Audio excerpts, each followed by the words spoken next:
اللهم صل وسلم وبارك على سيدنا محمد. حبايب قلبي وحشتوني كتير كتير كتير. اسفة على التأخير. الفترة اللي فاتت كنت غصب عني، كنت تعبانة انا وبنتي. ادعولي ربنا يشفينا ويرفع عننا يا رب، امين يا رب العالمين. النهارده جايلكوا وصفة سهلة وبسيطة، كيكة الزبادي. كيكة سهلة وبسيطة كده ومقدرة موجودة في كل بيت، والطعم جنان. حاجة بسم الله ما شاء الله تبارك الرحمن، تحفة كده وخفيفة، بتدوب في البق دوب. بسم الله ما شاء الله، الله أكبر. كمان قيمتها الغذائية عالية. شفتوا الجمال؟ الجمال عدى الكلام زي ما بيقولوا. الله أكبر، حاجة بسم الله ما شاء الله.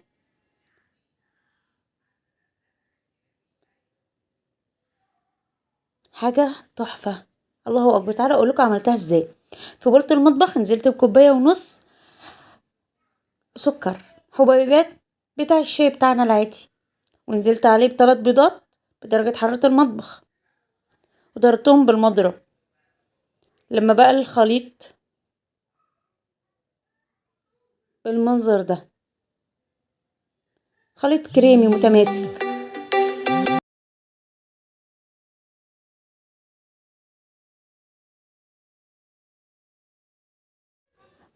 بعد كده نزلت بنص كوباية زيت، كوب زبادي، وتلات كوبايتين ونص دقيق، نص كوباية نشا، باكو باودر.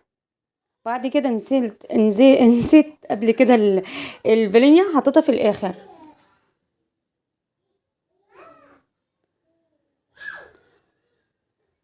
شغلت المضرب. حبيت اوريكم القوام. جبت الاول صينيه دهنتها ماده دهنيه، وشوف القوام. الله اكبر، بسم الله ما شاء الله، حاجه فوق الخيال. اديت للصينيه خبطتين، اطلع اي فقاعات هواء عشان مش تاثر على الكيكه اثناء التسويه. دخلتها فرن لمده نص ساعه على درجه 180 بقى بالمنظر ده. مستنيه رايكم في التعليقات. باي باي.